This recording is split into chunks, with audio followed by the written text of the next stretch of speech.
Hello everyone, नमस्ते अनि स्वागत छ हजुरहरूलाई हिमालय किचनमा। आज म फेरि आएको छु एकदमै मिठो आलु निम्कीको रेसिपी लिएर। र यो बनाउनको लागि एकदमै सजिलो छ र एकदम मिठो पनि हुन्छ। र यसको लागि मैले यहाँ एउटा सस प्यानलाई बसाएको छु। हामीले चाहिँ पहिला सस बनाउनु पर्छ। र मैले यहाँ 1 ठुलो चम्चा बेसनलाई यसरी घोलेर पानीमा लिएको छु।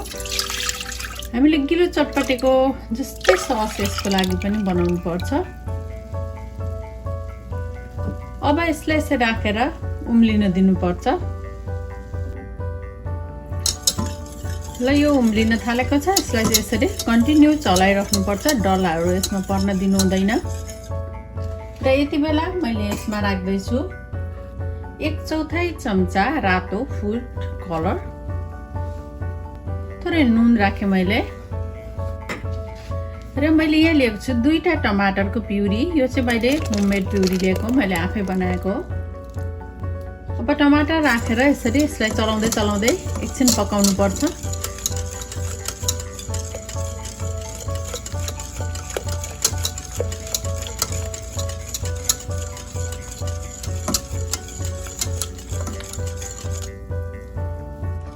ल अब सस पनि रेडी भएछ। यो पाकेर अलि बाक्लो भइरहेछ। अब यसलाई केही बेरको लागि म हल्का सेलाउन दिन्छु।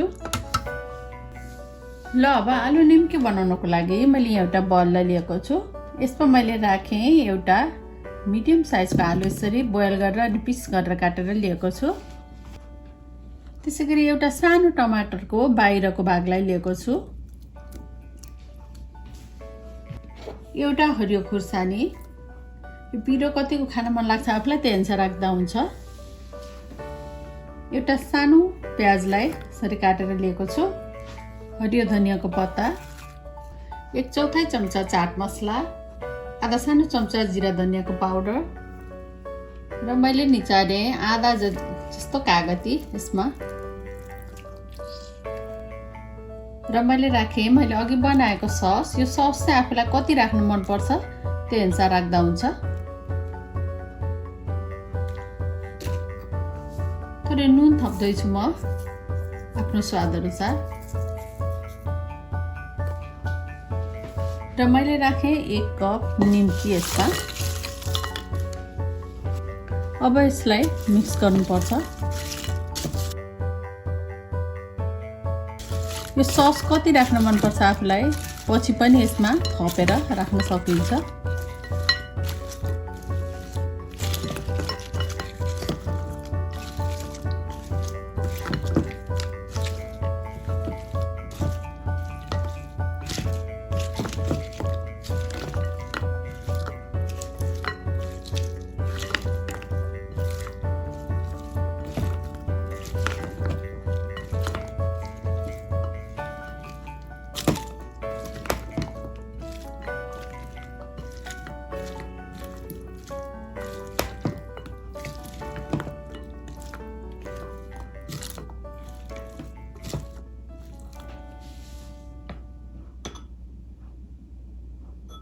म थोरै सस थप्दैछु अरू।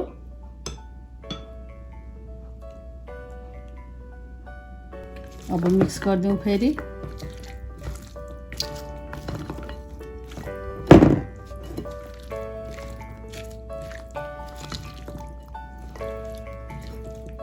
ल यसरी अब आलु निम्की चाहिँ बनेर तयार भएको छ। यो चाहिँ एकदम छिट्टै बन्छ। एकदम सजिलो स्न्याक्सको रूपमा हामी यसलाई बनाउन र खान सक्छौँ। हजुरहरू पनि यसरी आलु निम्की बनाएर खानको लागि अवश्य पनि ट्राई गर्नुहोला। हस् त, यो मिठो आलु निम्कीको रेसिपी हजुरहरूलाई राम्रो लाग्यो भने हाम्रो भिडियोलाई लाइक, कमेन्ट, सेयर गरिदिनु होला। यस्तै रेसिपीहरूको लागि हाम्रो च्यानललाई सब्सक्राइब पनि गरिदिनु होला। सब्सक्राइब गरिसकेपछि नजिक रहेको नोटिफिकेसन बेलमा पनि अवश्य पनि क्लिक गरिदिनु होला। फेरि पनि यस्तै मिठो परिकारको रेसिपी लिएर आउने नै छु। हाम्रो भिडियो हेरिदिनु भएकोमा हजुरहरूलाई धेरै धेरै धन्यवाद।